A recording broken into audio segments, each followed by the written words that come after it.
საქართველოს პრეზიდენტი გიორგი მარგველაშვილი ამ წუთებში არასამთავრობო ორგანიზაციებს ხვდება. შეხვედრის მონაწილეები დისკუსიის დაწყებამდე აცხადებდნენ, რომ ისინი პრეზიდენტთან ქვეყანაში მიმდინარე ყველა აქტუალურ საკითხზე ისაუბრებენ. დავაფიქსირებთ იმ პოზიციებს, რაც გაგვაჩნია სხვადასხვა მტკივნეულ საკითხებთან დაკავშირებით. მაგალითად, სხვადასხვა ინიციატივებზე, რომელიც განიხილება დღეს პარლამენტში, თვითმმართველობის კოდექსზე არის საუბარი, ასევე საარჩევნო რეფორმაზე, რომელიც სულ ცოტა ხანში დაიწყება და აქაც შესაბამისი საკანონმდებლო ინიციატივები იქნება. გარდა ამისა, ჩვენ ასევე გვინდა ვისაუბროთ იგივე მოწმეთა დაკითხვის წესზე. ვფიქრობ, რომ ალბათ ვისაუბრებ 2012 წლის არჩევნების შემდგომ ქვეყანაში მიმდინარე მოვლენებს ადამიანის უფლებების დაცვის თვალსაზრისით, ასევე დემოკრატიული ინსტიტუტების, საქმიანობისა და განვითარების მხრივ არსებულ პრობლემებზე და მათ გამოწვევებზე და გადაჭრის გზებზე.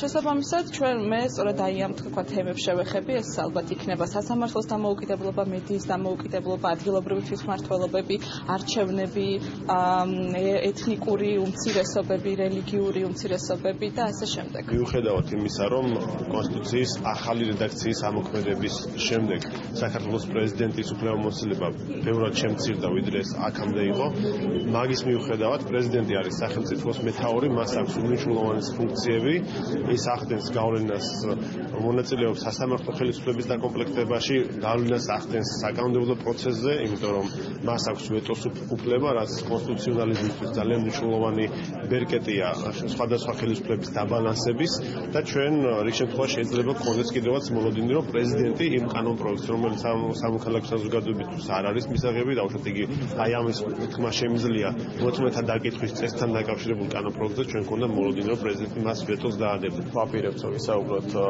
იმ თემებზე, რომელიც მისი კონსტიტუციური ახალი როლის გათვალისწინებით არის ადეკვატური, ამ თვალსაზრისით ძალიან მნიშვნელოვანია საქართველოს საგარეო ურთიერთობები და განსაკუთრებით ევროკავშირი. ამ თვალსაზრისით მე პირადად ვაპირებ ხაზი გავუსვა ისეთ მნიშვნელოვან თემას, როგორც არის ვიზა ლიბერალიზაციის პროცესი და ანტიდისკრიმინაციული კანონმდებლობის შემუშავების პერსპექტივები საქართველოში, რომელიც ერთ-ერთ ყველაზე მნიშვნელოვან თემას წარმოადგენს. პრეზიდენტი კომენტარს შეხვედრის დასრულების შემდეგ გააკეთებს.